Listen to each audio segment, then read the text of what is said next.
যাকে বেশি পাত্তা দিয়ে ফেলি সেই নিজেকে পেট্রোল ডিজেল মনে করে, যেদিন দেশালে মেরে দেব সেদিন বুঝবে টেলা হাত। যাক, একটা কথা বলে ফেলছিলাম। এখন আমি মোরগ পোলাও রেসিপি নিয়ে আসছি। এখানে আমি একটি মুরগি নিছি, 1.5 কেজির মতো একটা মুরগি নিছি। ধুয়ে কেটে ধুয়ে পরিষ্কার করে এভাবে কেটে নিয়েছি। এখানে আমি হলুদ, লবণ, তারপর লেবু রস দিয়ে মেখে মেরিনেট করে রেখেছিলাম আধা ঘন্টার মতো, 30 মিনিটের মতো। তারপর এগুলো আমি তেল গরম করে আবার এক এক করে ভেজে নিচ্ছি। এপিট এপিট করে আমি একটা একটা করে ভেজে নিব।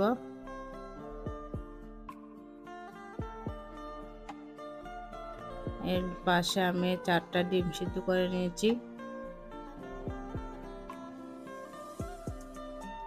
তারপর আমার ভাজা হয়ে গেছে মুরগিগুলো, আবার ডিমগুলো আমি ভেজে নিচ্ছি।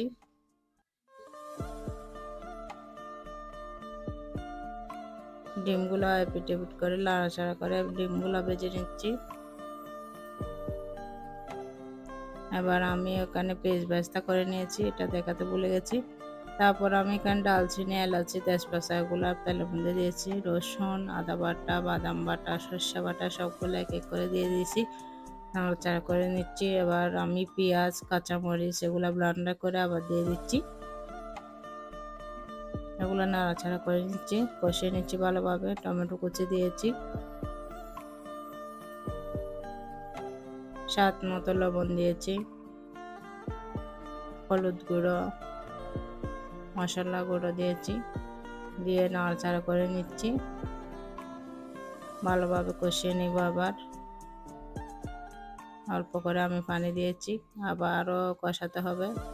এভাবে আমি 5 মিনিট কষিয়ে নিচ্ছি। আমার টক দই ছিল না, সেজন্য আমি দুধের মধ্যে এক টুকরা লেবু রস দিয়ে মানে ফেটে নিয়েছি, দইয়ের মতো করে নিয়েছি, দিয়ে এগুলো দিয়ে দিচ্ছি কষিয়ে। এবার আমার মুরগিগুলা, ভেজে রাখা মুরগিগুলা, ডিমগুলা দিয়ে দিচ্ছি, পেঁয়াজ বেরেস্তা দিচ্ছি। এবার আমি আরও 10 মিনিটের মতো রান্না করে নিয়েছি। এগুলা রান্না করলে তুলে রেখে দিচ্ছি। এখন আমি এখানে তেল দিয়েছি, তারপরে এলাচি, দালচিনি, তেজপাতা এগুলা, পেঁয়াজ কুচি সবগুলো আমি বেটে নিচ্ছি একসাথে।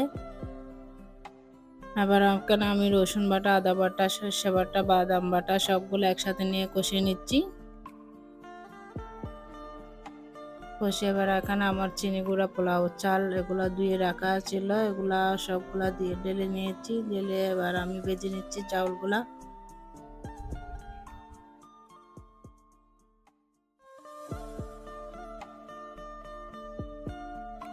এখানে আমি দুধ দিয়েছি, আমার পাউডার দুধ দিয়ে পানি দিয়ে মিক্স করে এগুলো আমি দিয়েছি। পাউডার দুধ 3 চামচের মতো দিয়েছি, স্বাদ মতো লবণ দিয়েছি এগুলা।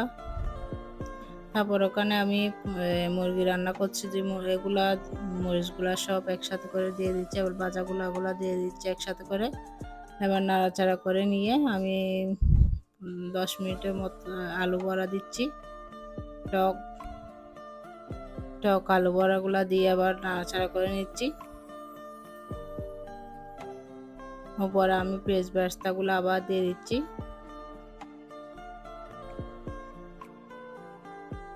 ঢাকনা দিয়ে আমি 10 মিনিটের মতো রান্না করে নিয়েছি। আমার রান্নাটা শেষ, আমি রেডি করে নিয়েছি, এখানে পরিবেশন করে নিয়েছি।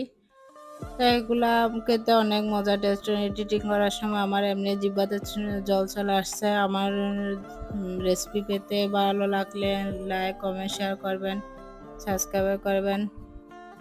আসসালামু আলাইকুম, আল্লাহ হাফেজ।